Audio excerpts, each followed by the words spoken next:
croeso nôl i'r gegin, a ryseit bach melys sydd gyda fi i chi pnawn yma, sef cacen mocha, cyfyniad o siocled a coffi.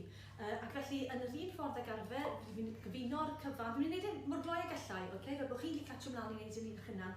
Mewn i'r peiriant pnawn yma, yn y trafna gyda llaw, wrth gwrs gallwch chi ddefnyddio llwybren a powlen. Menyn yn mewn, a jyst am feddalu'r menyn tamed bach.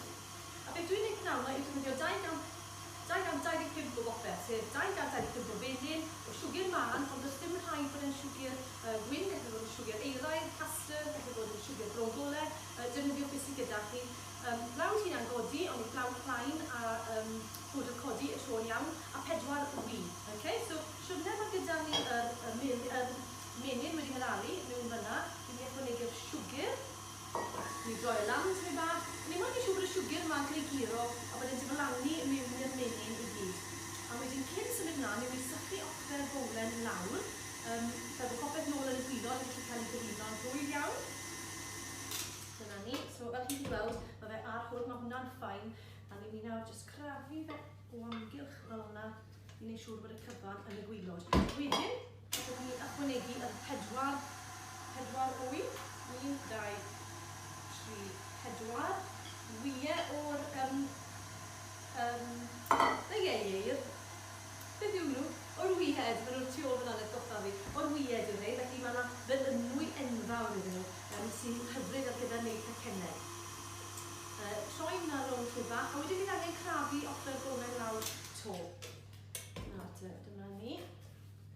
Rownd fel hwnna. A wedyn newn ni gyfuno wedyn yr menyn a'r powdr siocled. Mae'n gacen mocha, felly blawd fan hyn 250 fel wedys i, a wedyn nhw 30 i 40 gram o bwdr coco. Fel wedys i, cacen mocha yw, felly cyfyniad o coffi a siocled, felly coffi gyda fi fan hyn, jyst 1 shot bach o espresso, so does dim llawer o goffi fyna, ond mae fe yn glir, okay? A wedyn mewn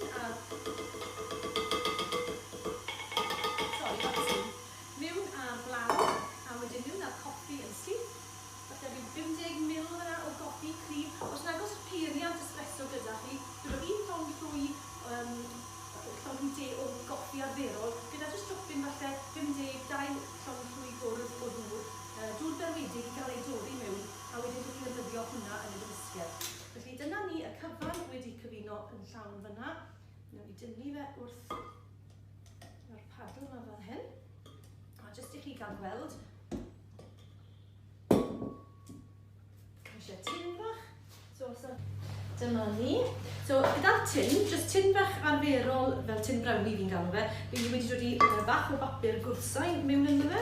A fel chi'n gallu gweld, mae'r cymysgedd yn weddol stiff. Os chi'n teimlo bod yn rhy stiff, ychwanegwch tamed bach o lath iddo fe cyn neud hyn. Weithiau mae wyau'n gallu bod llai want, felly defnyddiwch bach o lath er mwyn cael neud e yn ddigon hwy.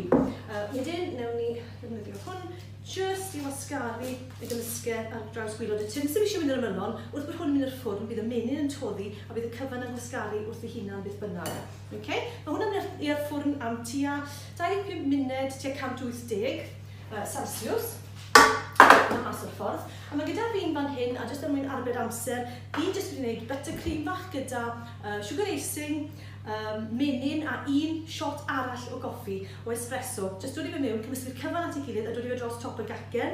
A i addurno, os nad oes gyda chi sprinkles a cnau ac yn y blaen ar ôl, bari bach o siocled, pilar picato, a wedyn chi ddod i darnau bach hyfryd o siocled golau neu tywyll, mae'n lan i chi, beth sydd gyda chi, dros y top fel yna. A na gyd sy'n eisiau gwneud nawr yw ychwanegu cwbl o siocled gwyn, mae eisiau dod y tegyn yna. Felly, mwynhewch y penwythnos a newch cacen mocha.